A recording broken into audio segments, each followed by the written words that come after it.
Your station for up-to-the-minute news and intelligent, interactive, and engaging conversations. 96.9 FM. The views and opinions of the hosts and guests are their own and do not necessarily reflect the views of the management and staff of Guardian Radio.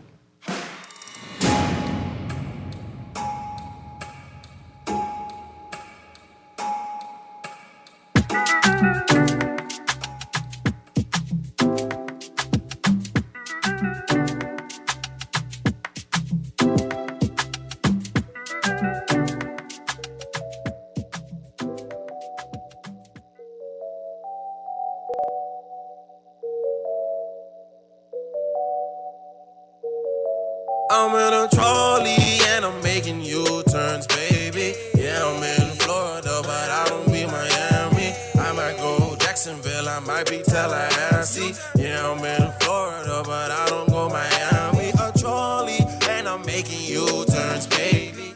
Good yawning this morning and welcome back to Guardian Radio 96.9 FM, your station for fresh news, smart talk all day.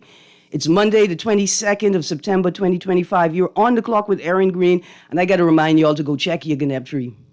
My Gnep started late this year. Last night I saw 2 Gnep on my tree that I could not reach. I had no one to help me. I was very upset. Y'all, please check your Gnep tree. Make sure you ain't leaving any Gnep on the tree. Let's clear these trees and prune them and prepare them for next year's harvest. Okay. We got lots to talk about this morning. We opened the show with a song by a Bahamian. I know some of y'all is like, no man, that ain't no Bahamian. That's Johnny Cake with his hip-hop track, Florida. I'm so happy my producer played that this morning. He must have read my mind because I've got some stories about Florida that impact the Bahamas, along with what is in the papers today. There's lots to talk about, so I want to move through it quickly. So we're going to start with these Florida stories that I think have a large impact on the Bahamas and that we should begin preparing for. The first story, what Florida ending vaccine mandates could mean for the rest of the U.S. And I want to ask us, what could it mean for us? Florida's Surgeon General made a surprising announcement last week that the state is moving to, quote, end all vaccine mandates. Dr. Joseph Ladapo said the Florida Department of Health would be working with Governor Ron DeSantis's office to end all mandates in state law. DeSantis noted that some vaccine mandates would be removed immediately, while others would require legislative intervention. Ladapo, the Florida's Surgeon General, said that parents should be able, quote, to choose, close quotes, what vaccines they want their children to receive or not to receive. In a statement to ABC News, the Florida Department of Health said the rule change will go into effect 90 days after the September 3rd announcement and will include the removal of immunization requirements for the hepatitis B vaccine, chickenpox vaccine, Haemophilus influenza type B vaccine, and pneumococcal conjugate vaccines. Other vaccines including for poliomyelitis, diphtheria, tetanus, pertussis, measles, mumps, and rubella will remain in place unless updated through legislation, according to the State Department. A few days after, this article was the 9th of September, a few days after the 14th of September, I found this article in the UK Guardian. Florida vaccine mandate rolled back, falters after Trump criticism. It took barely 2 days and some huffs of disapproval from the White House before Joseph Ladapo's bold plan to eliminate all vaccine mandates in Florida began to deflate. The action, the fervently religious state surgeon general had asserted at a fire and brimstone press conference in Tampa, came straight from the heavens. Quote, "Who am I as a man standing here now to tell you what you should put in your body?" Close quotes. He opined, framing the freedom to reject vaccines as a, quote, reflection of God's light against the darkness of tyranny and oppression. Mandates were akin to, quote, slavery, close quotes, he said, in comments presumably intended to align with the ongoing anti-vaccination campaign of misinformation and myth of the Health Secretary Robert F. Kennedy. And so that's what is happening in the U.S. right now, and in Florida, our closest neighbor. Trump's observation came alongside a furious backlash from medical experts and political opponents to the Surgeon General's grand plan for Florida to become the first state not to require vaccinations for school-age children. Trump expressed concern about Florida's move. I'm going to continue reading. The reason for that is the Oval Office. Donald Trump denounced Ladapo's edict as a quote, a tough stance, close quotes, less than 48 hours after he issued it. Quote, this is Donald Trump speaking now. You have vaccines that work. They just pure and simple work. They're not controversial at all, close quotes. The president said, quote, I think those vaccines should be used. Otherwise, some people are going to catch it and they endanger other people. I think people should take it, close quotes. So I thought this was an interesting story, something that should be in our foresight. Is that it? In our purview. There you go, purview. Good morning, Mr. Nuri. How you do? Good morning, Erin. How are you doing today? You good? I good. I'm a little concerned about the story, right? But you know what? I'm not that concerned because we've had, over the last couple of months, we've had at least one time a representative from the infectious disease unit at the airport. They weren't necessarily here in that capacity. They were here in a broader health discussion. But in conversations with them, you feel a degree of comfort seeing, hearing from them, the infrastructure, the fullness, the breadth and scope of the program and the policy. But it's something that we should be talking about. Our cruise passengers come from Florida, right? Like they get on the boat in Florida, even if they're coming from other parts of the country. We get lots of Bahamians moving back and forth in Florida every day. Definitely, the Miami International, Fort Lauderdale International Airport is a hub for the Bahamas, that passing through type concept. But the idea that we do have protocols in the Bahamas from Department of Infectious Diseases, whatever it is, that gives you that space of comfort, even though more can be done. Yeah. But the idea of no vaccines in Florida pose a risk to the Bahamas. But at least we have someone at the door holding the gate saying, well, this is what we can do. And perhaps we need to have a national response, a planned response to increase in terms of our policing of our borders regarding that, to be a better lookout. So, well, I see some signs, therefore you need to be quarantined and move on from there. And I would love for the Ministry of Health, Ministry of National Security, maybe the AG's office, to talk to us collectively as a nation about the value of vaccines and the necessity of vaccines, right, as a national security issue, and as a national security issue and as an economic issue, right, because our tourism product will shut down if we have an outbreak in a hotel. Let's even change it to this new monkeypox. In fact, hold on, let me just read this headline. Okay. 3 new monkeypox cases detected in Barbados. That's Saturday, reported in the Barbados Today publication. Yeah.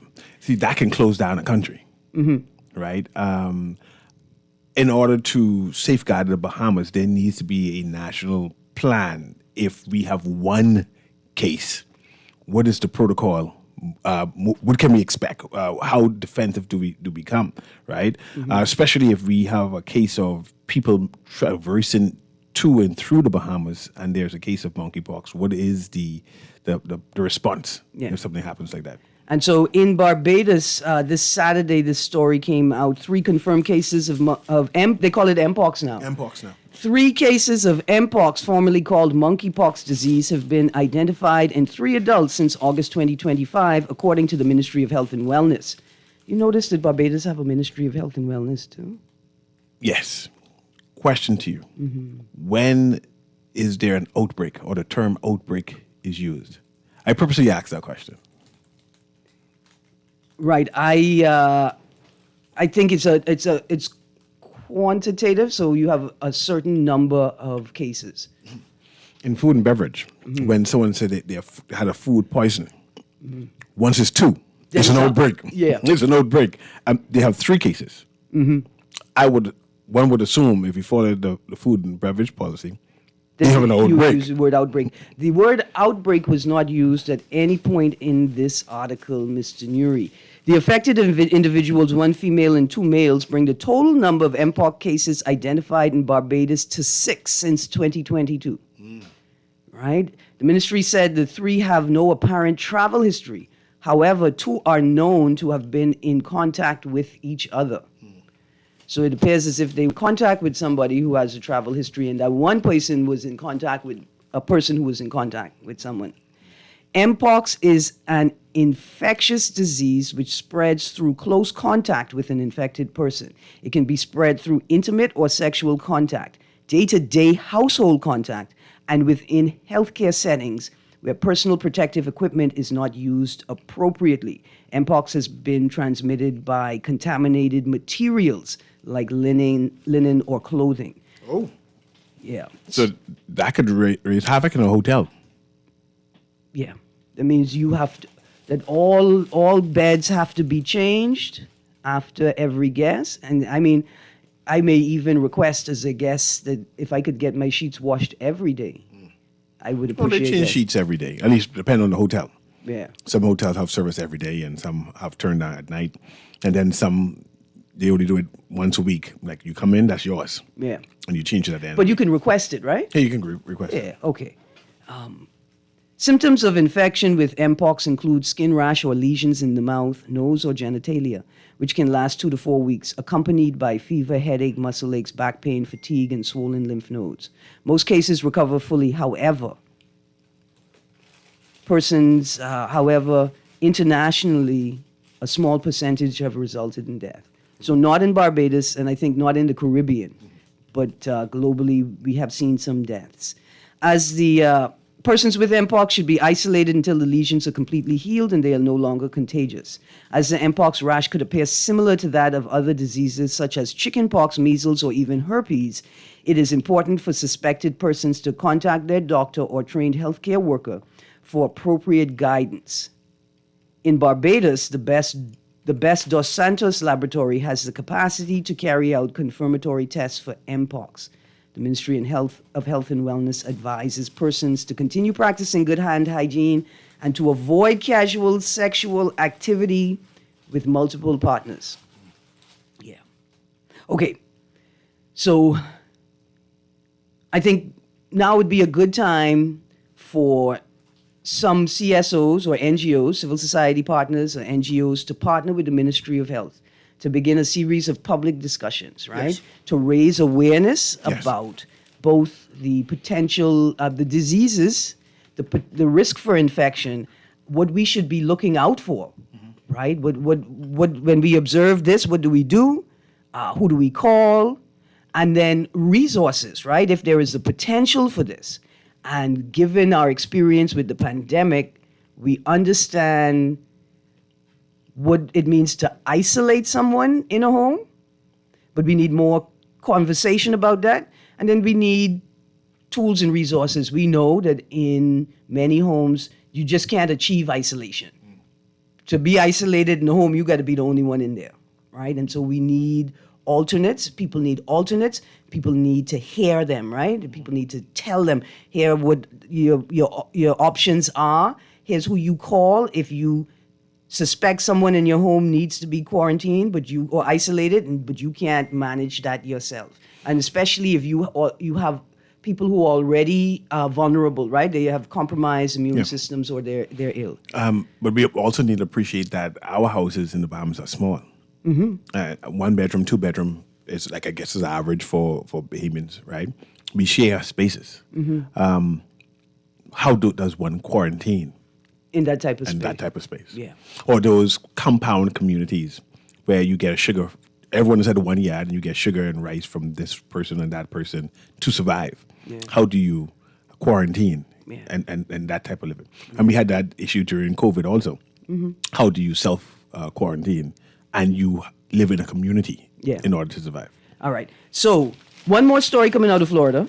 I think it also is important for Bahamians to be aware of this legislative, or at least this policy shift in the United States of America, in Florida, in fact. Text, I saw you. I have it on the list of stories for today. Florida Attorney General declares open carry, quote, law of the state, close quotes, following court decision. What's legal now? This is from a publication, the Tallahassee, something, coming out of Tallahassee, Florida. Open carry is now the law in Florida, according to State Attorney General James Utemaya, following a September 10th appeals court decision. Quote, I'm issuing guidance to Florida's prosecutors and law enforcement in light of the first DCA's decision in McDaniels versus the state. Utemaya posted on X on September 15th. That's formerly Twitter. Quote, because no other appellate court has considered the constitutionality of Florida's open carry ban since the SCOTUS decision in Bruin, the first DCA's decision is binding on all Florida's trial courts. Quote, meaning that as of last week, open carry is the law of the state, he said. While the law remains on the books absent legislative action, it's been rendered moot without enforcement. Okay, so the judge made a ruling, but the legislature has not affected that ruling, right? They haven't changed the law yet.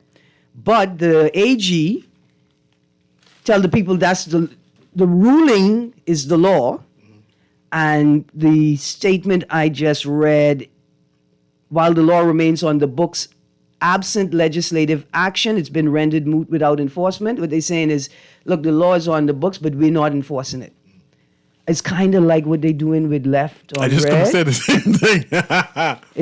It's kind of like that, and it's equally dangerous. Yeah, but except the AG didn't get up and make a statement. We just had a police officer who is no longer in charge of the department he spoke on behalf of. That is no indictment on him. That's just the procedure. They use the police. You move when they tell you move. There's no, I'm not making a defamatory statement. But somebody needs to say something. The AG needs to say something. And it's been like 2 years since that interview. Maybe that much? How much? Yeah, almost 2 years. I think it was end of year 2023. And the call was to create signs. And in Right. 2 years gone by, The law says that you can only turn left on red where there is a sign posted. And give way does not mean stop.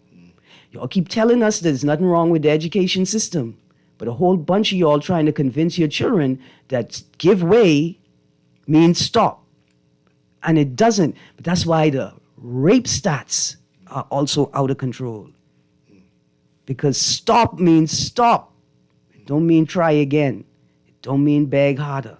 It don't mean pretend like they're a big grown adult so you could get what you want. Okay, back to the story. Florida AG declares open carry law of the state.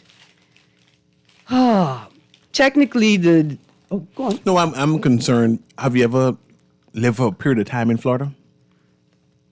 Just in general. No. Just The road rage there is serious. These people get violent for no reason. And I'm thinking this open carry thing just going to add to the turmoil there. Yeah. I am a little concerned. Yeah. At this moment in time, I'm going to ask you, Mr. Nuri, let's reach out to Mr. Gamal Nuri, security specialist, local and international, and let's ask him to send us somebody to talk about this. The thing that will impact us, one of the things we know will impact us right away is we're likely to see more guns turning up at the border, right? We're likely to see more guns turning up at the border, and that may be an impact on us. And the not weakening, I don't want to call it weakening, right? But the removal of gun restrictions may have an impact. It's not a direct cause, right? But may have an impact, could potentially lead to an increase in illegal importations of weapons, right? It's possible. However, this ruling does not affect other rulings or restrictions. So open carry cannot be prohibited in any place where government property is open to the public and unrestricted, right? In the 20-page decision, Judge Stephanie Ray said that is not to say that open carry is absolute or immune from reasonable regulation. Private property owners are still able to prohibit firearms on their property, which can include homes and businesses. Violation is considered armed trespass, a third-degree felony. The change in open carry not only applies to people. No, the change in open carry only applies to people legally allowed to possess a firearm. So it does not affect other restrictions in Florida's gun laws. Nobody, if you're under the age of 21, you can't possess a gun. Convicted felons cannot possess a gun. Violent criminals cannot possess a gun. People who have restraining orders from committing acts of domestic violence among the list of people who are restricted from possessing a weapon. But places where you cannot have your gun, places of nuisance, state and federal restrictions on carrying firearms in specific locations would still apply. So you can't have them in buildings where prostitution, illegal gambling, or criminal gang activities take place. You can't have it in any police, sheriff, or highway patrol station, no detention facility, prison, or jail, no courthouse. You can't have it at any meeting of a government body. Can't have it where the legislature meets, no school, college, or professional athletic event not related to firearms, professional athletic events, no elementary or secondary school facility or building, no career center, and the list goes on. So I thought those were three stories that particularly impact us. And then I have another article here I just want to put on the record before we transition to some stories in the paper. Today's paper, that is. Doctor, government has failed us over medical care. That was in the Nassau Tribune on the 19th of September. An Abaco doctor yesterday argued that the government-run healthcare system has, quote, failed, close quotes, describing the model as, quote, ancient and not working, close quotes. Dr. George Charit, owner of Integrated Medical Center, told the Abaco Business Outlook Conference that the government has failed to provide adequate health services to the island and called for systemic reform and greater involvement by the private sector. That's the part I wanted to get to there. I mean, it goes on to say, hey, Abaco residents are often forced to travel to New Providence for critical diagnostic services such as CT scans. He noted that airlift costs can reach as high as $10,000 per patient. Wow. The current system in place puts an unfair burden on residents who choose or are forced to seek care at private clinics, as the government only covers airlift costs for patients referred through public health facilities. So, I'm on the island, I'm in pain, I suspect I need attention, I want to get a scan. So you're telling me that if I go to a private clinic because there is no doctor available at the moment that I feel like my liver is trying to force its way out through my nose, then I cannot get any assistance from government for the airlift to the capital because I didn't use a government doctor? But what if the government doctor is not available? I don't like feeling like I in a 1970s blaxploitation movie, you know. I don't like that feeling. Because what if I had to go to the private facility because there was no public facility available? There was no doctor available. The doctor not on the island. The doctor not on this half of the island. And I just gone to the private clinic to make sure I'm not going to die in the next 45 minutes or the next 2 days. And then the doctor says, hey, look here, we need to get you to Nassau ASAP. You tell me the government is not going to help to facilitate that? Okay, I went to a private clinic? Anyway, in relation to the MPOX story and the Florida vaccine mandate story, and considering that the state has an obligation to provide equal and equitable access to services, what family islanders can do, Mr. Nuri, they just have to go find an acre in the bush and quarantine there? Yep. All right, I got another text come in. Good morning. Can any of you say why politicians are allowed to carry handguns? We should be allowed to carry handguns in our homes to protect our families and property. Okay, so Well, conflating two issues. They're two separate things. And anyone can get a handgun once you get the license and get permission from the Commissioner of Police. But there has to be a reason, right? Like you have to fit within the criteria. Whatever the criteria it is, but at least you're able to apply once you meet the criteria. Because when I was being stalked by telephone and I spent 3 years trying to get attention from the state and the police, because over 3 years they lost 3 call logs and reports. And then then the police came back to me and said, but Telco said the threat is not sufficient to warrant further investigation. Right? See, because I would have thought that if I could prove that I was being stalked, I could get a handgun, right? But it turns out well, maybe it's just me. Maybe I couldn't. But you need to apply to the Commissioner of Police and meet the criteria, and then you'll be granted one. Right.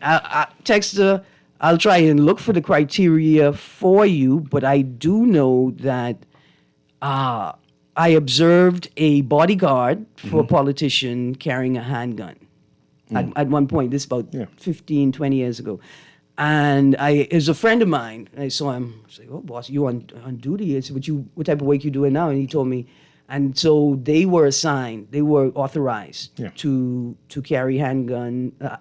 At least he was in his duty of being a bodyguard for this particular politician.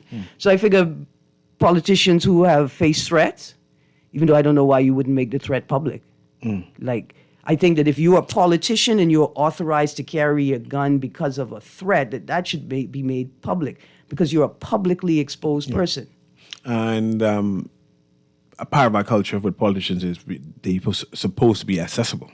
And we have passionate Bahamians now who is hit deputy prime ministers because the deputy prime ministers put their hands on their shoulders and say, calm down. And you just get that reaction. We've had that in the past. You mean people... Are you telling me a ghost story? No, it's a real story. No, we don't have a deputy prime minister. Well, that Caller, where you going? Please call. Sorry, Nuri. I didn't mean to say it like that. Yeah. Call back, caller. But now I can continue deriding the point. Yeah, we don't have a deputy prime minister. Prime minister. And then we've also had wives of prime minister who've been physically attacked, assaulted on their way to vote. Physically, is that the spitting situation? Yeah, spitting situation. All right. So all of that, one must take into account. All right. Let's go to the phone line quickly. Good morning, caller. Hey, morning, Miss Greene. How you doing? I'm good, thank you. How you do? Right up, boy. If you go on stage and tell the whole Bahamas a bunch of false promises, you carry a handgun too. Boy. You think about it. It only makes sense. Yeah. Let's think this out now. You go on stage and you tell everyone a bunch of foolishness, right? And they dumb enough to believe all the stupidness you tell them, right? You carry a handgun too. And one must be concerned about their security if they're not concerned about their integrity. Yep. Thank you very much. Right? Who started this off anyway? Having people like you being a politician, right? And allowing the citizens to call you anytime. You realize that only happens in the Bahamas, you know. Only in the Bahamas, we could contact our politicians 24 hours a day. Who was the first one who started this? I don't believe that. You don't think so? No. Who else could contact? Okay, I can give you a prime example what you're talking about, right? You realize, right, that Prime Minister Brave Davis, right, is more popular to the public than the people who work for the, not the labor board, for the union. I'll give you an example right now. If any government employee, right, gets in problems, you ever hear them call Kingsley Ferguson name? Or Kingsley, whatever you name them? I guarantee you they always say, oh, I can contact Brave. Which makes Brave Davis the most popular politician ever. It's a risky proposition, though, because what if you can't satisfy them? That's where henceforth the handgun. Yeah, there you go. I think politicians should be concerned about that. No, about Because honestly, this is a different breed of voters, you know. No, but I wasn't talking about the guns. I don't think Okay. I don't think politicians need to be concerned about that level of violence here, except for this point. They must take accountability and acknowledge that they are generating the violence. And until they shut the war rooms down, until they have a public, overt display of shutting the war rooms down and removing the violent rhetoric and culture from politics, then they must take responsibility for any violence that occurs at, around, or during elections. That's Okay, it. See, this is where me and you cross paths, right? Mm-hmm. The war rooms cannot be shut down. You know why? Because y'all like war. Because y'all like war. Right, that's what I'm trying to tell you. The war room only exists to please the public. No, it doesn't. Stop that. You think Stop it. all the politicians... You know when you read, could I can pay Nuri to say stop it, you know. I like how he is say it. I just can't get it right because I ain't got no children. But the point is, stop it. The people don't want that. That's what the people want. No. What the people... You think Glenn and Sam will go on stage and talk about one another? They like one another. No. What the people want... No. What the people want is to have a sense of purpose and empowerment by belonging to something bigger than them that can get things done, particularly when they feel that their lives are so small and they are unable to get the smallest of things done, the most basic things, right? Like the things that the political class say are necessary for a decent life, but the political class know are impossible for these people to attain on their own.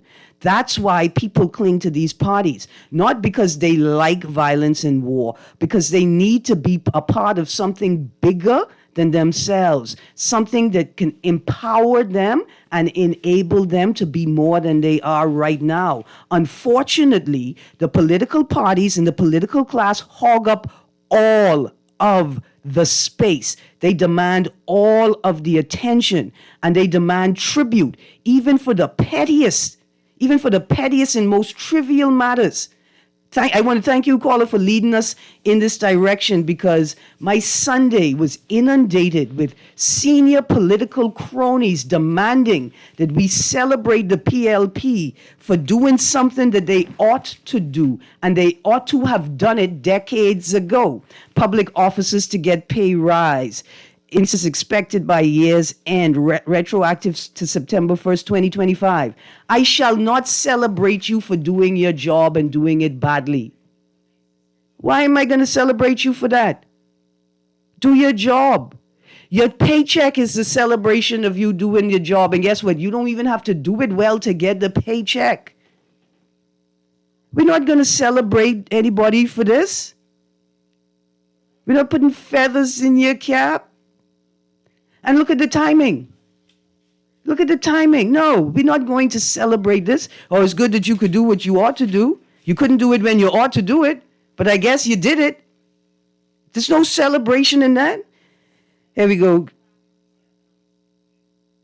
It says, CA, open carry is just the opposite of concealed carry. So you can have a concealed carry during road rage. So stop your nonsense. Okay, I didn't read the nonsense part at the end before I started reading the beginning. No, you missing the point that Nuri is making.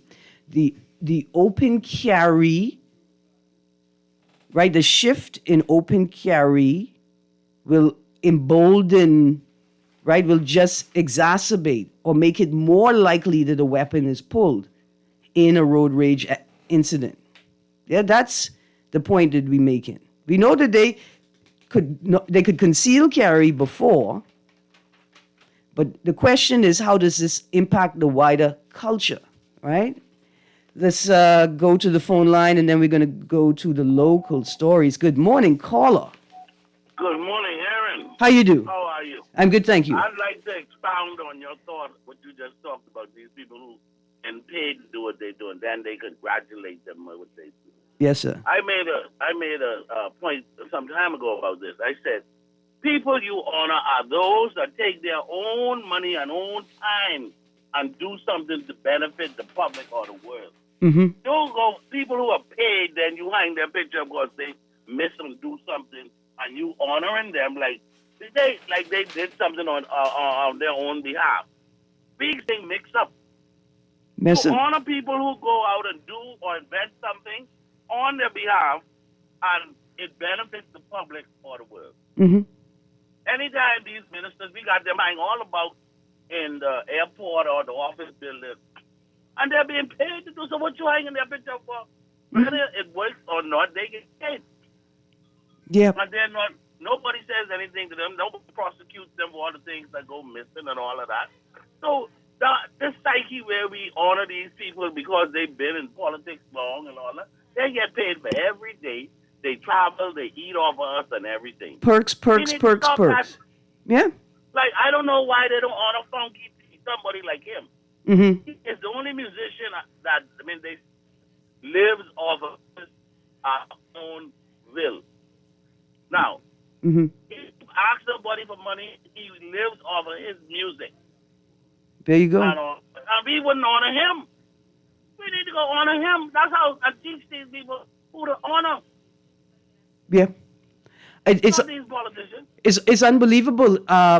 If I can quote the May 4th, 2022 article by Candia Dames that indicated, it referenced a 2015 OAS review that indicated that the last time that public disclosures outside of the electoral process, that public disclosures were gazetted was 2011, and that only carried up to 2008, right? And the only time we see public disclosures is at election time or like at the by-election. And even then, it's foolishness. You say, are these the people you all leave to manage our affairs? And they can't even fill out a form with sense? You have all these people in the communities that are doing things, doing their part to keep their yard clean, making sure keep their money. Honor them. Yes. The regular people. These politicians, they're making more money than you can shake a stick, enough to take a bottle trip, like my dad would say. And we got them hanging up like they do something special. And I got another caller, but you know what is ironic? You put the picture of the minister up in the ministry or in the space that they have oversight, they're responsible for, to indicate that the buck stops with them. But the only buck they see is the one they put in their wallet. It's maddening. It's idol worship. You're not worshiping y'all, and then you want us to worship you for doing a poor job? Oh, no. Good morning, caller. Good morning. We're going to go to a break. When we get back from the break, Junkanoo divided over support for government bill. Child dies after Freeport playground swing set collapses on top of him, and fears over infection rise for dialysis patients at PMH. We're definitely going to read that one. You guys, hold on. 96.9 FM. On the clock. We'll be right back. Dishes, Snapchat, I got plenty pictures. I'm in Florida, spending a little me time. If you hating, please put your comments on rewind. Get ready to swing for a cause. The 4th annual Rebuilding Villages Charity Golf Tournament, brought to you by Cleft of the Rock Foundation in proud partnership with the Bahamar Foundation. Join us on Sunday, October 5th at the world-class Royal Blue Golf Course at Bahamar in Nassau, the Bahamas, for a day of championship golf, community, and impact. This isn't just another tournament. It's a chance to change lives. Every putt, every drive, every swing supports programs like Parenting on Purpose and Disciplines for Life, empowering families across the Bahamas with education, awareness, and hope. Don't miss this unforgettable event, the 4th annual Rebuilding Villages Charity Golf Tournament, October 5th. To register or learn more, visit cleftoftherockfoundation.org or email cleftoftherockfoundation@gmail.com. Love the show? Want to give your support? Become a sponsor today. Call 302-2300 for our rates and packages. That's 302-2300. Become a sponsor on Guardian Radio 96.9 FM. Fresh news, smart talk, all day. When it comes to hearts at Cleveland Clinic, you can't miss a beat. You seek the best care possible, work with the brightest minds, and leave no stone unturned to get to the heart of the matter. Because understanding is always the first step to overcoming.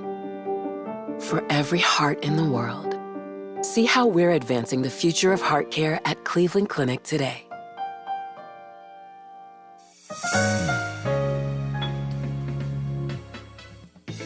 Don't wait for a storm to arrive. Stock up on hurricane supplies, make home repairs, purchase a generator, and more this hurricane season with a Fidelity personal loan.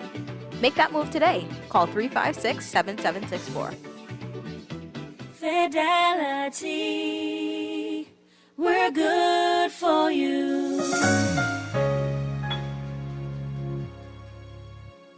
You try to rest, but roll with the best.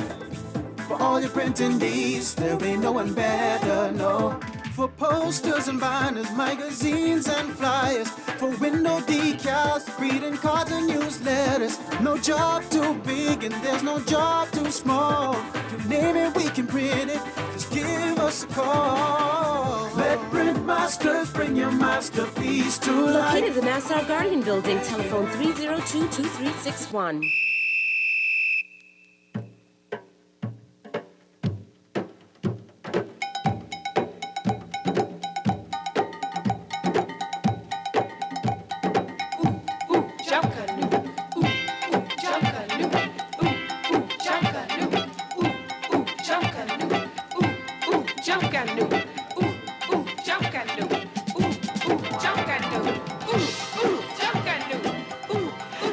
Morning. Welcome back to On the Clock with Erin, Greene. Man, producer, why would you play such exciting music among such excitable people and not expect excitement? Caller, I got 30 seconds for you. How you doing? Yeah, I'm Greene. I saw you only have 30 seconds. No, man, I didn't know it was you. Go on. CA to do me a favor. Mm-hmm. CA was talking earlier about vaccines, but I would like to respond to, I don't want to talk politics because it's senseless. The ballistics and private citizens with credibility and being noble in society should be able to carry firearms. You don't have the right to protect yourselves. You need to do a show. Let's ask, why is it against the law for Bahamian citizens to have a bulletproof vest? It shows you exactly what's going on. But I need you to really bring someone on and let's have a really intellectual conversations about vaccines. Okay, and a real, you can't just, I noticed that Dr. Instron used immunization interchangeably with vaccines just now on the radio, and I wanted to call in to verify that they are not the same. It is obvious they are not the same, and you could easily prove that without a doubt. And so when you look at the vaccines that have the most adverse events, it would be the mumps, measles, and rubella. Now, we know that they are safe, but you won't hear about the adverse events or the deaths from them or the encephalopathy or the allergic reactions or the seizures produced from the fever, which is caused by the temperature. So even though I'm a non-pundit, what I like to do is have pundits on the air so they can agree with me. And so even though the last one, she didn't say that vaccination and immunizations are the same, that was hurtful for me. This is why me personally, from I was on the air, from the inception, I was telling people we need a scientific ombudsman to educate the public, just like how Lang and everybody else educating the people on economics. And that is one of the reasons why I didn't go back to the university, because they wanted me to take a mumps, measles, and rubella. The fact that these vaccines are all co-joined together, when you have an adverse event, you don't know which one is causing it. And the fact that children are being inundated now more than ever with vaccines because of big pharma and capitalism, you won't know what is causing adverse events or idiosyncrasies or idiopathic reactions, etc., whatever. So they use the term syndrome. And we saw these monkeypox emergence after the vaccines rollout. So if you want to look at cladistics, monkeypox has clade 1 and clade 2. So it's a DNA virus, so it won't mutate and cause any harmful effect. The death rate is basically 0.3. And so it's all a fear-mongering to get the sheep to go in the corral. I need you to really please, man, please, let's have a real intellectual conversation, debate about this, and have a fact checker, because this is the only way to get rid of this BS. So, no, 52, before you go, send me the names of professionals and experts that are willing to have the conversation. I can say it. Hold on. No. Pause. Man, pause. Just send it off air. That's what I'm telling you. Send me the names off air of the people who you think would be willing to have the conversation, because that's the problem right there. I'm 52. That's the problem. The people who are unwilling to have the conversation, or more succinctly, the people who are unwilling to have the conversation with me, I have been inviting them. All right, so just quickly, I got 5 minutes before we transition. I want to get these, and I don't want to bully my way through Mr. Nuri's show with my stories, but Mr. Nuri reminded me of something I saw over the weekend. I saw a video.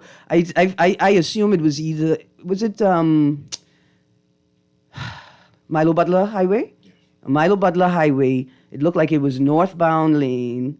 And there was like a Caterpillar. There was a large vehicle. Like, I think it was one of those vehicles that the law now requires you to tow. Like, you have to put it on a flatbed to take it to the work site, one of those type vehicles.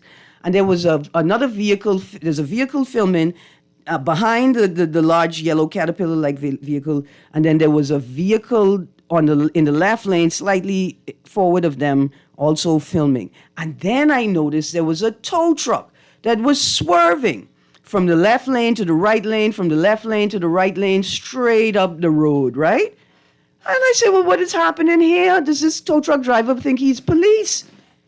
And then somebody told me there was a funeral procession, right? For a trucker. Somebody in the Truckers Association. And I'm here to say, see, that's the foolishness right there. That's the foolishness I was talking about right there, right? What was the point of the CDL exercise? If all the people driving heavy, not all, not all. Let me just say that I know personally of them, and we know there are professional drivers on this road. But there's far too many people who act like their CDL license is authorization to do whatever they want on the road. Y'all in these big vehicles, the 18-wheelers and the large gas tankers and the big box trucks act like the only law on the road is that you are bigger and you could do whatever you want. I was going to say the word goddamn, Like, I could say it like this, but the way I was going to say it, Urkel would have called me the way I was going to say it. It's a joke. It's a mockery. You know what they call a group of Bahamian drivers? An embarrassment. See, earlier this year, I was on my way to work on Shirley Street. And I was in the right lane, and I observed a guy on a scooter. And when I looked, I could see that there was a four-wheel, like a Jeep, or open-side Jeep. And then I realized there's a convoy of vehicles. And I'm in the right lane proceeding, because I have the right of way. And the scooter, ignoring the fact that I had the right of way, impeded the right lane and just pulled the scooter into the road and stopped in front of me. So you know what I did? I put on my turn signal and I moved safely to the left lane. And you know what that idiot did? He pulled his scooter to the middle of the road as if he was a police conducting a roadblock. So you know what I did? I safely avoided him because I had the right of way. And I kept going. And you know what that idiot on that scooter did? He followed me. He pulled up to the side of my window and asked me what I was doing. And I looked at him, and then God said to me, Erin, keep going where you're going. And he kept following me, shouting at me and cursing at me. And I looked at him and I said, big man, are you a police officer? He said, you almost killed my tourist. I said, you know what I did? I pulled my megaphone out the car and I turned it on. And I shouted at him through the megaphone. I say, big man, are you a police officer? If you are, follow me to the police station. He accused me of trying to kill his tourists as he was conducting an illegal roadblock, pretending to be police and obstructing traffic and risking the lives of tourists. So that's what y'all empowering these people to do on the road? From the coconut boys to the scooterists, to the big truck drivers now, y'all just empowering them to do whatever foolishness they want to do on the road. They know the police not enforcing the laws. They know the police not following the laws. They know the people who drive, the judges who adjudicate the laws. They know the people who drive and the judges don't follow the laws. They know the politicians don't follow the laws on the road. They know the wealthiest people in the Bahamas don't care to follow the laws on the road. They know the white people, the Chinese people, the diplomats, the people in the HCC car, the people in the CD cars, all of them. It's come to the point where my peers ridicule me for following the law. Boy, let me tell you something. I laughing at y'all. The kind of laugh you laugh when you don't know if you should cry out of shame for them or not. I'm serious. A tow truck driver on some Milo Butler Highway was conducting his own outrider services, obstructing traffic, talking about he's a part of a funeral procession. And he is preventing traffic from proceeding forward past the procession, which suggests that they weren't just maintaining one lane on a 2-lane highway. They decided that they would have all the lanes and do whatever they want on the road.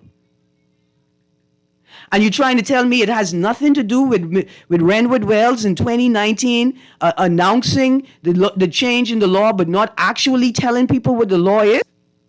You think it has nothing to do with Superintendent Lockhart sitting here in this studio and telling people, yeah, we know what the law says, but we ain't going to enforce it? Key. That was me. I was doing the key, not him. Anyway, let me get to these texts. One of the problems the Bahamas face is that most Bahamians are too stupid and they don't know how much involved they should get in the affairs of the country. My texter, I love this text, because it's a socialization. We can talk about this text this week. All right, we are at the end of the show. Again, I'm going to need you all to pick up this, read this article, Fares Over Infection Rise for Dialysis Patients at PMH. Dialysis patients at PMH are facing heightened risks of infection, with healthcare workers blaming temporary catheters, staff shortages, and inconsistent supplies for the crisis. Shame.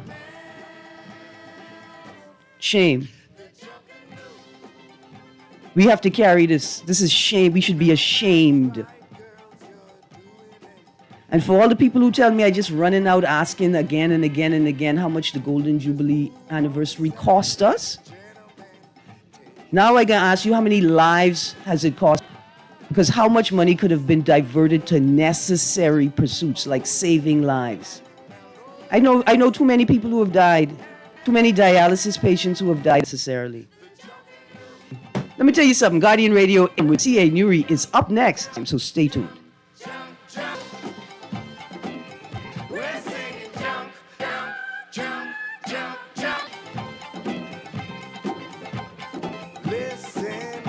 Guardian Radio 96.9, streaming on GuardianTalkRadio.com and the Guardian Radio app, Nassau, Bahamas.